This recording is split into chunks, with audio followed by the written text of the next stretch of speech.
Coming up, we've got our New Year's edition of American Black Journal. We're going to take a look back at some of our notable guests and thought-provoking discussions from 2023. We'll share some of our conversations about racial justice and civil rights, African Americans in the arts, and the Black church in Detroit. So sit back, relax, and enjoy this special episode of American Black Journal.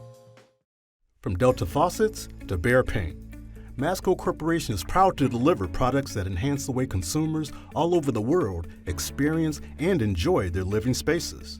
Masco, serving Michigan communities since 1929. Support also provided by the Cynthia and Edsel Ford Fund for Journalism at Detroit Public TV. The DTE Foundation proudly supports 50 years of American Black Journal in covering African American history, culture, and politics. The DTE Foundation and American Black Journal partners in presenting African American perspectives about our communities and in our world. Also brought to you by Nissan Foundation and viewers like you. Thank you.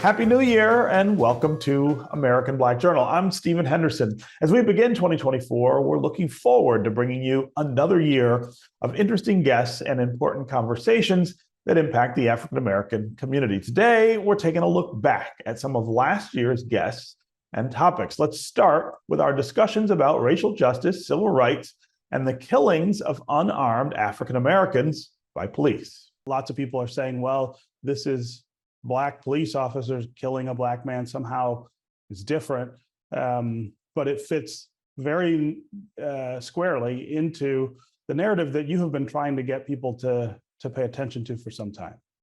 Yeah, and not just me, but there have been activists across the country and across the world that have been saying this since long before I started having these conversations with you.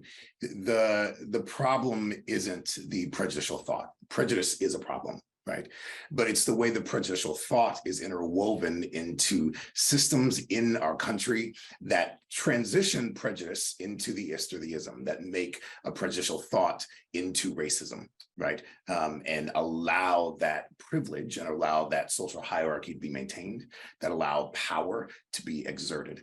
And what we see in our system of policing is a very clear example of how when you found something on the basis of bias, when you found something on the basis of the criminalization of Black and brown bodies, that at a certain point, there becomes, there's an internalization of that thought of that system into individuals, regardless of their racial and ethnic identity.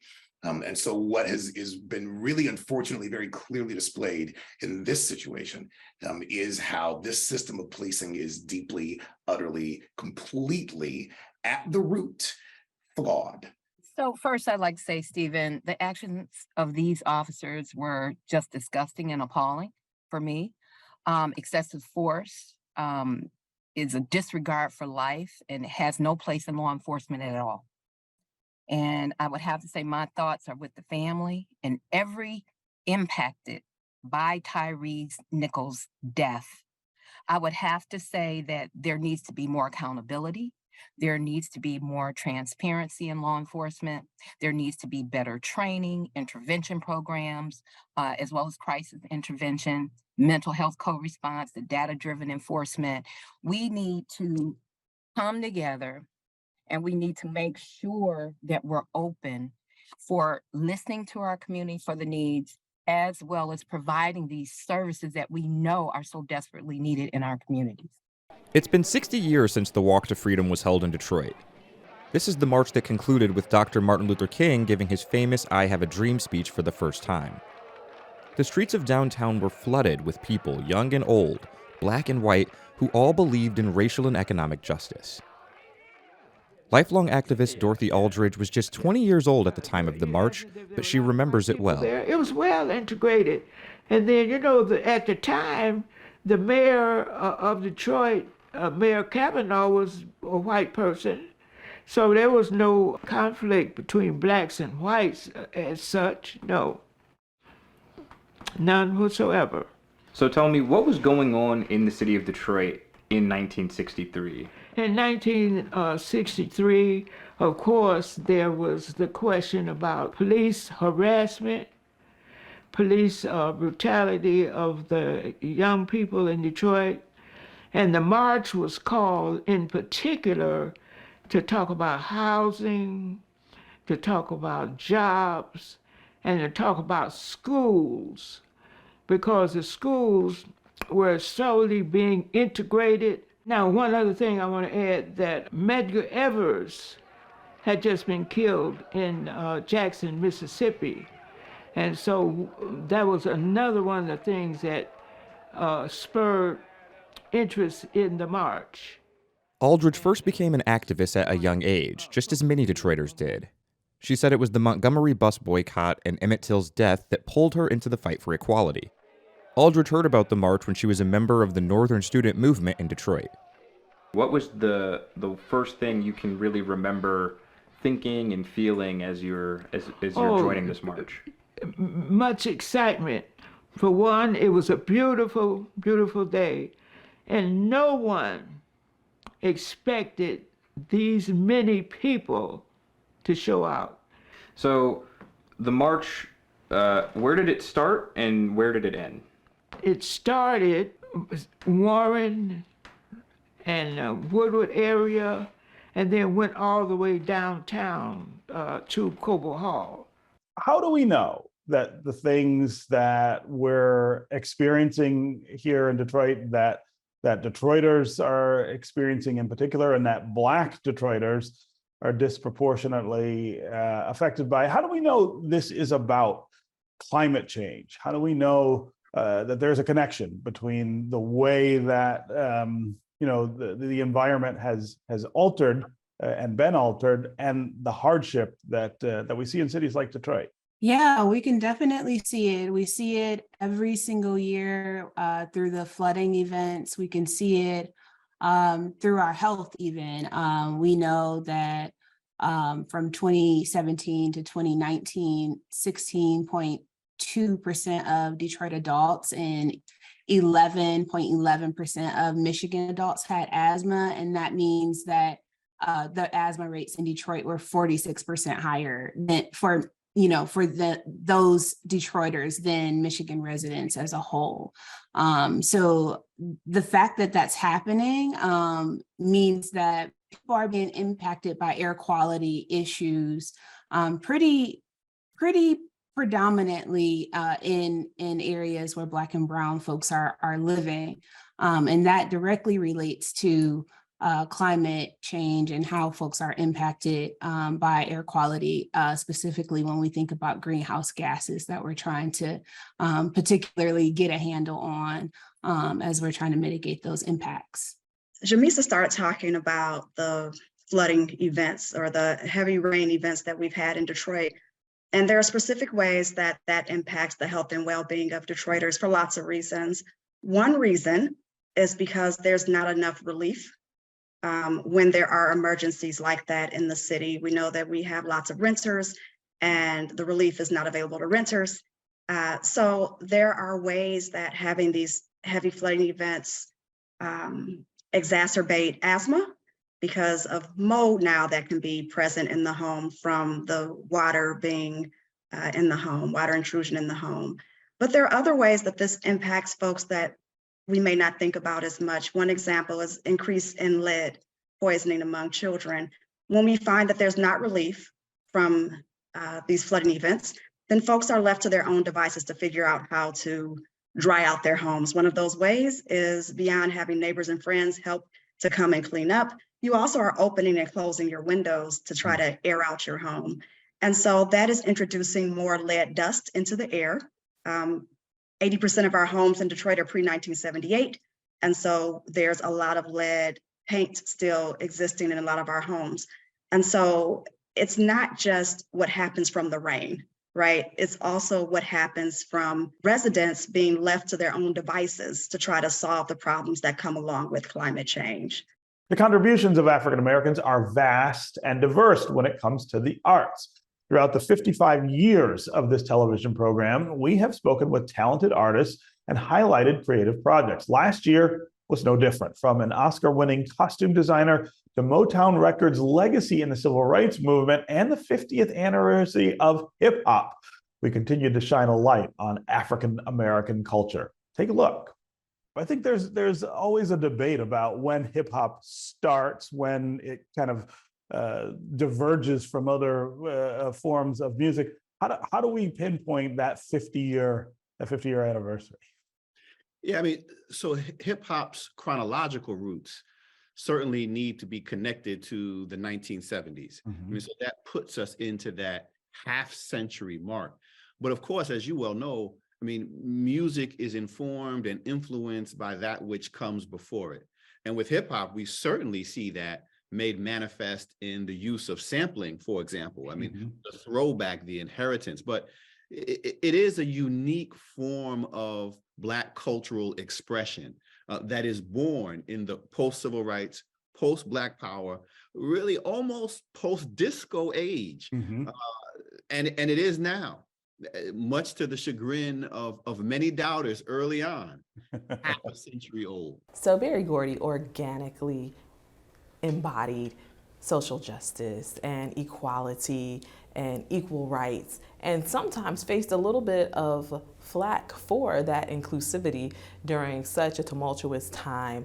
How did he naturally achieve those goals of the civil rights movement of social justice and equality for everyone through Motown Records? I don't know that he ever set out to achieve a goal of civil rights.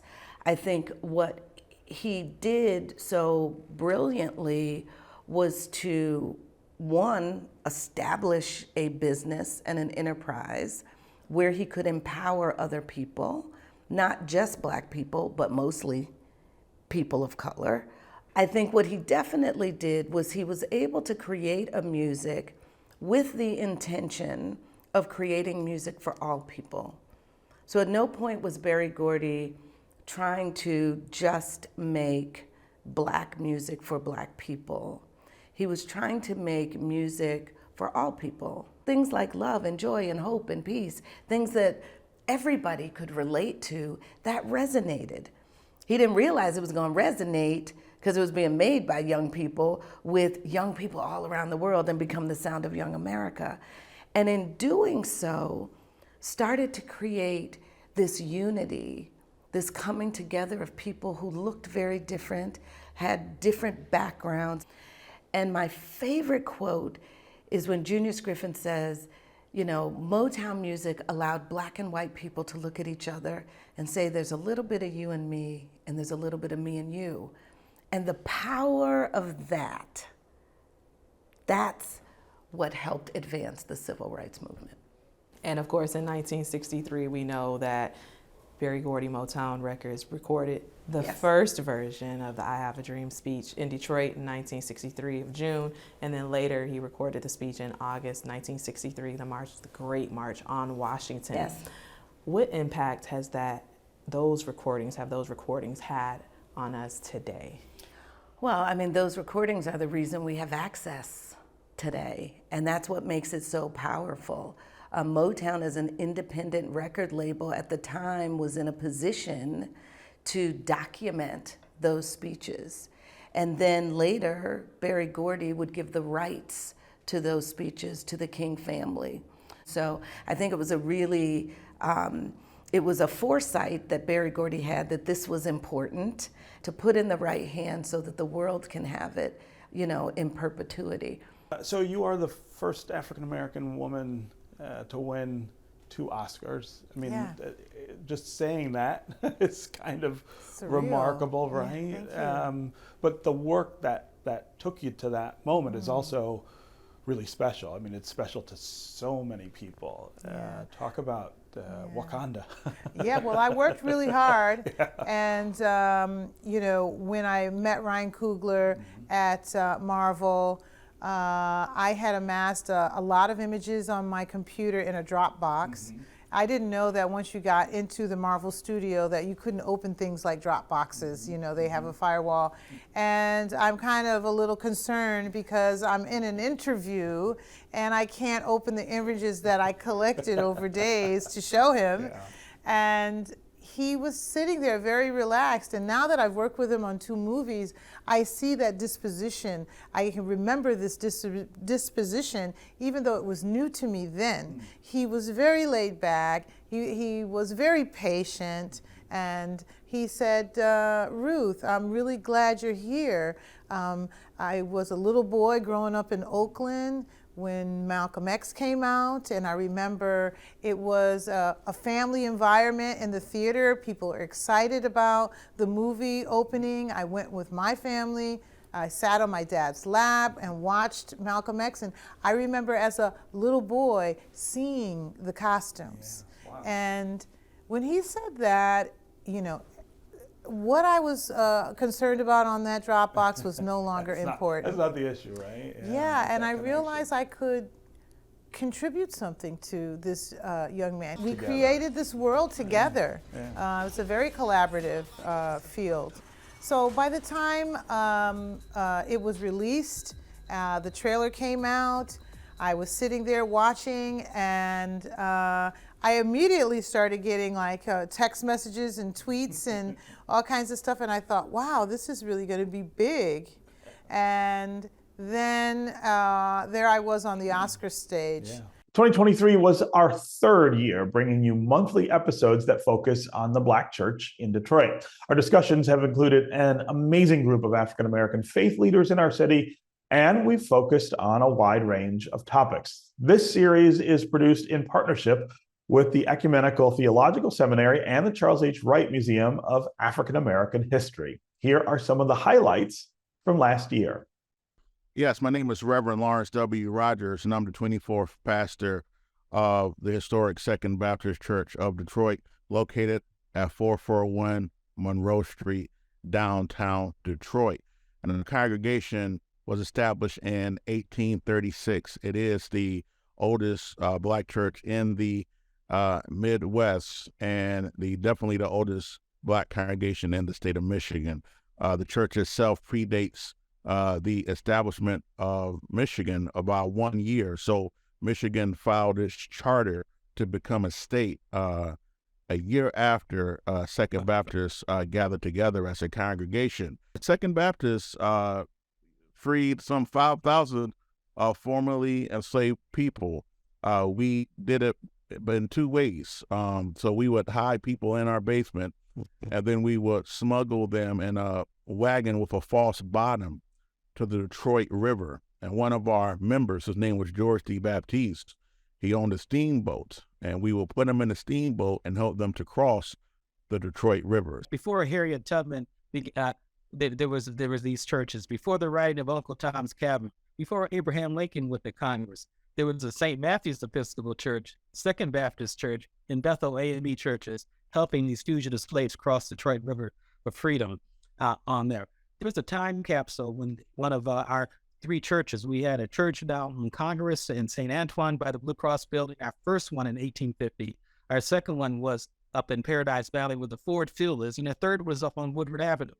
Well, when they tore down our second church to build Ford Field, they found the time capsule. They unearthed that time capsule and told us all of this more deeply hidden information before was represented there. And there was something that said, nowhere in this country among the colored group of Americans were there more upstanding, courageous, intelligent, high class of men and women who pioneered the city of Detroit from the year 1830 to the time of the rebellion and Civil War.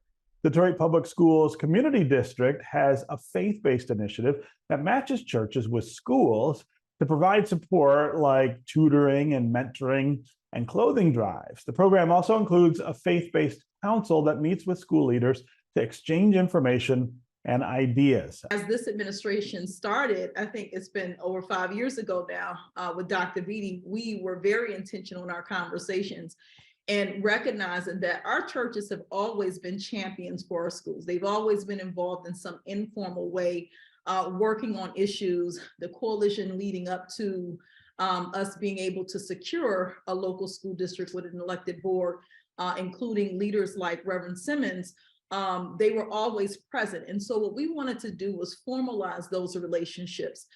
We wanted to make sure we had a council. That was the first thing that was representative of every religious order, where that was a platform that they had direct access to the superintendent. For the past few decades, New Prospect has been one of the churches on the front line of social justice in Detroit, and certainly support of our school system is a part of that. And we have adopted Pasteur Elementary School, which is adjacent to our church campus, as a school that we will serve continually. We will meet needs in terms of after-school tutoring. We will continue to meet other human needs when parents come to us for basic life necessities, because there's a shortage and there's insecurity. We are available. As you know, it is a mandate of the Christian church to teach. Jesus, as he departed the disciples, tells us in Matthew 28 to go and teach. It's interesting, he says in that passage to go teach, not preach, baptize, but teach. Teaching is an integral part of what it is to be a church. Growing up as the daughter of a pastor, I want to know at what point you became aware that that was who your father was and what he did and what it meant to you. Like, what was the point where that started to really sink in? Yeah, thank you, Stephen. Great question. I have to say, I probably noticed it. I was aware of his role really very young. I'm going to go as early as maybe 4 years old. It just became very distinctive being in the church as a little kid running around, kind of the space that he held as pastor, right? There was something even as a little kid that I got was really a special experience. And then it began to really impact me in some substantive ways at different points in my various life cycles. So it meant one thing to me when I was a little kid, and as I became a teenager, my father literally was the coolest parent ever. And so there was a particular pride in knowing that he held so much regard and esteem in the community, and it just shone a light on me in terms of opportunities made available for me. And again, in my adult years, and even though he transitioned over 21 years, Stephen, I tell you, even in this moment, every time I go outside the walls of my office or my home, You feel that? I still feel it. I still feel it. Yeah. Charles, same question to you. Tell me about realizing that this was who you were and where you come from, and how important that all was. Well, and when I was very, very young, growing up in the 70s, I'll tell you what struck me first was my dad always wore a suit to work. And I remember just on TV looking at the icons of that era. He reminded me of George Jefferson because George Jefferson always had this three-piece suit on. He did. And, it kind of, he reminded me of that. I didn't have overalls or, some casual. He was always overdressed everywhere. So he was always overdressed. And somebody said he was born in a suit, but I think that's a rumor. He would just wear a shirt and tie for no reason. So, but Daddy, what are you doing today? Well, I'm not sure. Well, why do you have on a shirt and tie? But when I got older, I believe what impressed me most of all was this whole idea of what he was doing was always community oriented. Mm-hmm. There was always something having to do with community, and then the pastoral visits, the hospitals in the middle of the night, I never knew him to have office hours. And there was never really a day off. Yeah. And we really didn't take that many family vacations. We were usually at the convention, the Progressive National Baptist Convention. So I would just hope for a pool. But I think even then I didn't understand the full significance of what being a pastor meant. And of course, you can see all of these conversations in their entirety at AmericanBlackJournal.org. That's going to do it for us today. We thank you for being loyal viewers. We always want to hear from you. So connect with us anytime on social media. Take care, and we'll see you next time.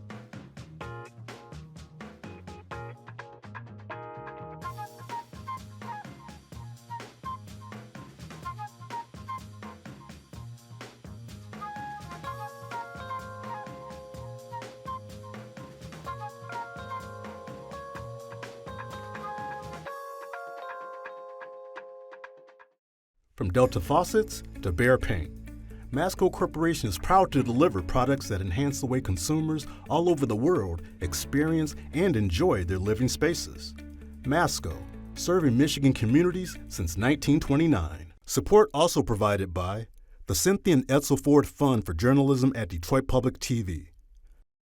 The DTE Foundation proudly supports 50 years of American Black Journal in covering African American history, culture, and politics. The DTE Foundation and American Black Journal, partners in presenting African American perspectives about our communities and in our world. Also brought to you by Nissan Foundation and viewers like you.